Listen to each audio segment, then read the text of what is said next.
స్థానిక అధికారుల నుండి, స్థానిక ప్రభుత్వ అధికారుల నుండి ఎలాంటి స్పందన ఉంది ఈ వ్యవహారం మీద? ప్రస్తుతానికి చౌటుపల్లి లోకల్ కలెక్టర్ ఆఫీస్ నుంచి వచ్చారు సార్. లోకల్ మన డాక్టర్ వాళ్ళు వచ్చి వెరిఫికేషన్ చేసుకొని మామూలుగా ఇంకా మనకి రిపోర్ట్ ఏమి తెలియదు. ఒక వారం అవుతుంది అనుకుంటా, వారం క్రితం వచ్చారు. మన ఇక్కడ లోకల్ కాటంరాజు సార్ అని ఒక ఆయన డాక్టర్ ఇక్కడ ఇన్ఛార్జ్ మొత్తము, ఆయన వచ్చి చెక్ చేశాడు. మరి ఏం రిపోర్ట్ వచ్చిందో మనకి ఇంకా తెలియదు. ఆ రోజే మన మీడియా వాళ్ళని కూడా తిట్టాడు, బయట వాళ్ళని కూడా, నాసు వాళ్ళని కూడా ఎవరైనా అడిగితే కూడా తిడుతున్నాడు. అంటే మన దాన్ని ఏమంటారు, ర్యాష్గా భయపెట్టడు, ఇంకేదైనా చేస్తాడు. ఇప్పటికైనా ఏం లేదు సార్, చౌటుపల్లిలో ఉన్న అనాథ ఆశ్రమంలో ఎంతమంది ఉన్నారో అంతమంది ఆధార్ కార్డులు వాళ్ళకు ఐడెంటిఫై చేసి వాళ్ళు ఎక్కడికి వెళ్ళి వచ్చారు. చౌటుపల్లిలో తీసుకోడు, లోకల్లో ఇంతవరకు రాలేదు కాబట్టి బయటికి వస్తారు, బయటికి వెళ్ళిపోతారు. అది ఎంత ఏం లేకుండా ఎవరికి తెలియదు కాబట్టి ఇప్పటికైనా మున్సిపాలిటీ అయినా లిస్ట్ పెట్టేసి అక్కడ ఎంతమంది వస్తారు, ఎంతమంది పోతారు అని ఒక టీంని కొత్తది స్టార్ట్ చేస్తే బాగుంటుంది నా కోరిక. నెక్స్ట్ ప్రైమ్ న్యూస్ వల్ల కూడా మాకు ఈరోజు ఒక మంచి కార్యక్రమం చేశారు సార్. ఇది మీకు ధన్యవాదాలు. మన అందరికీ కూడా మంచిది ప్రోగ్రామ్ అయితే నా దేశంలో వరకు అయితే. ఎస్ శంకర్చారి గారు, సోషల్ మీడియాలో వైరల్గా ఒక వీడియో అనేటటువంటిది వైరల్గా మారింది. వృద్ధులను అనాథ ఆశ్రమ నిర్వాహకులు విచక్షణారహితంగా కొడుతున్నటువంటి వీడియో అనేటటువంటిది ప్రతి ఒక్కరిని కన్నీటి పర్యంతంగా మార్చినటువంటి వీడియో. ఈ వీడియో స్థానికంగా ఉన్నటువంటి పోలీసులకు ఎందుకు చేరలేదు, రెవెన్యూ అధికారులకు ఎందుకు చేరలేదు? ప్రభుత్వము కోట్లాది రూపాయలు సాంఘిక సంక్షేమం పేరు మీద జిల్లాలో కొన్ని వ్యవస్థలు ఉన్నాయి, యంత్రాంగాలు ఉన్నాయి, వాటన్నిటికీ ఈ వీడియో ఎందుకు చేరలేదంటారు? ఈ విషయం నిజంగా కూడా చాలా బాధాకరం అండి. దీన్ని బట్టి చూస్తే ప్రభుత్వానికి ఎంత శ్రద్ధ ఉంది, ఎంత కమిట్మెంట్ ఉంది అనేది మనకు అర్థమవుతుంది. వాళ్ళ నిర్లక్ష్యపు ధోరణితోటి ఒక హోంలో ఆశ్రమం పేరిట, అనాథ ఆశ్రమం పేరిట ఇంతమంది అందులో కుక్కి వాళ్ళ పేరు మీద బోలెడన్ని కోట్ల రూపాయలు దోపిడీ చేసి వాళ్ళని అక్కడ విచక్షణారహితంగా కొట్టుకుంటూ మానవత్వం లేకుండా బయటికి మాత్రం వాడు ఒక సినిమా స్టార్ లాగా తిరుగుకుంటూ ఒక మాకు తెలిసింది రీసెంట్ గా ఏదో పెద్ద క్లబ్బా ఏదో పెట్టిండని కూడా తెలిసింది, దాదాపు కోట్ల రూపాయలు పెట్టి. ఇంత జరుగుతుంటే ఎందుకు ఈ ప్రభుత్వం కానీ, సీనియర్ సిటిజన్స్ డిపార్ట్మెంట్ ఏం చేస్తుంది, పోలీస్ డిపార్ట్మెంట్ ఏం చేస్తుంది, రెవెన్యూ డిపార్ట్మెంట్ ఏం చేస్తుంది? అంటే ఎవరు ఎట్లన్నా చావని ఏమన్నా పోని మన దగ్గరికి ఇష్యూ రాకుంటే చాలని అనుకుంటున్నారా? ఇప్పటికీ కూడా నేనేమంటున్నా, మీ ఛానల్ ద్వారా ఇది ఇంత వైరల్ అయినప్పుడు ఎంత పెద్ద ఎత్తున ఇష్యూ చేయాలండి?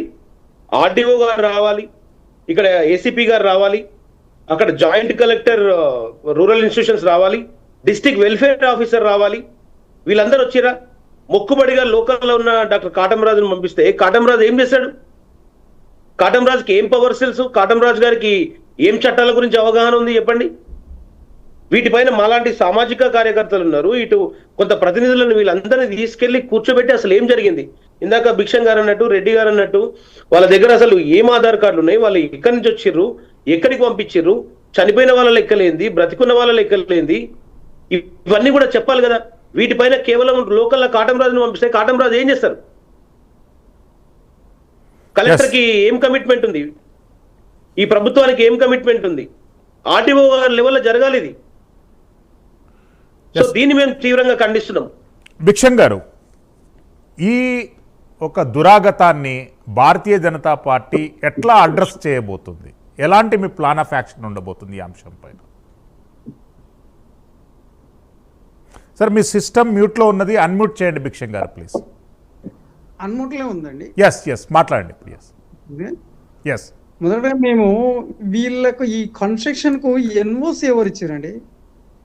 అంత పెద్ద బిల్డింగ్కు అలాంటి టెంపుల్ కట్టుకోవడానికి ఎన్ఓసి ఎవరు ఇచ్చారు?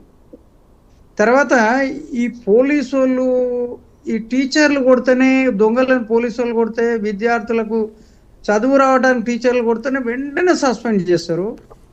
ఒక అనాథలు అంటున్నాము, మరి వాళ్ళు మానసిక వికలాంగులని ఇంత దారుణంగా కొడుతుంటే అన్నీ తెలిసి వీడియోలు చూసి నాకేంది పట్టనట్టు వ్యవహరిస్తున్న అధికారులది మొదటగా తప్పండి. వాళ్ళు యాక్షన్ తీసుకుంటే, ఇటువంటి వాళ్ళ మీద యాక్షన్ తీసుకుంటే కొద్దిగా అడ్డుకట్ట వేయచ్చు. ఈయన ఇది ఒక్కటే కాదు, ఇంకో బ్రాంచ్ ఇబ్రాహీంపట్నంలో ప్రారంభించిండు అనేది కూడా సమాచారం వచ్చింది.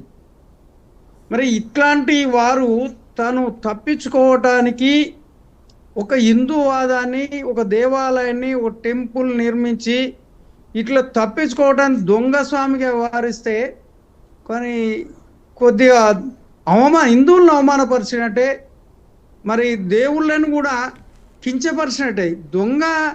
ఇలాంటి దొంగ ఒక పుణ్యక్షేత్రము, ఒక పుణ్యలింగేశ్వర స్వామి టెంపుల్ అని పెట్టి నేనే స్వామీజీని, నేనే గురూజీని అని తప్పించుకోవాలని ప్రయత్నం చేస్తుండు. ప్రజలు ఎన్నడూ గ్రహిస్తారో ఆ రోజు ఇతనికి సరైన ట్రీట్మెంట్ ఉంటుంది. దానికి ఎన్ఓసి ఇచ్చిన అధికారుల మీద కూడా తక్షణం చర్యలు తీసుకోవాలంటున్నాం. ఒకవేళ ఎన్ఓసి ఇవ్వకపోతే ఆపేసేయండి అన్ని. మరి అటువంటి అప్పుడు, ఇంత అవినీతి జరుగుతున్నప్పుడు, ఇంత పెద్ద కోట్లాది రూపాయల ఆస్తులు కబ్జా పెడుతున్నప్పుడు స్థానిక అధికారులు ఎందుకు చర్యలు తీసుకుంటలేదని మేము ప్రశ్నిస్తున్నాం. దాని చుట్టూ ఉన్న ప్లాట్లని తన అనుచర గణంతో ఫోన్లు చేయించి బెదిరించి అక్కడ ఉన్న 10,000 రూపాయల గజం ఉంటే 2,000 కాడికి కొంటున్న అనేది సమాచారం వచ్చింది. వాళ్ళు భయభ్రాంతులకు గురై ఎంతకు అంతకు వదిలేసి వెళ్ళిపోతున్నారు. ప్రభుత్వ భూమితో పాటు చుట్టూ ఉన్న ప్లాట్లను కూడా కబ్జా చేసి ఇంత పెద్ద స్కామ్ నిర్వహిస్తుండంటే పోలీసు కానీ, రెవెన్యూ డిపార్ట్మెంట్ వాళ్ళు కానీ, ఇంకా సంబంధిత కలెక్టర్, ఆర్డీఓ ఏం చేస్తున్నట్టు. కాబట్టి మేము అనేక సార్లు దృష్టి తీసుకుపోయినా కానీ ఇది దాటవేసుడు ప్రయత్నం చేస్తున్నారు. మీలాంటి ప్రైమ్ న్యూస్ ధైర్యంగా ముందుకొచ్చి ఈ విధంగా డెబిట్ పెట్టి వాళ్ళ అవినీతిని బయట పెడుతున్నారంటే ముందుగా మేము హ్యాట్సాప్ చెప్తున్నాం. మిమ్మల్ని ఆదర్శంగా తీసుకొని మీ న్యూస్ చూసి అయినా కానీ అధికారులు స్పందించి ఇలాంటి దొంగ స్వామిని అరెస్ట్ చేయాలి, మన హిందూ మత ధర్మాన్ని కాపాడాలని కూడా మేము మీ ద్వారా తెలియజేసుకుంటాం.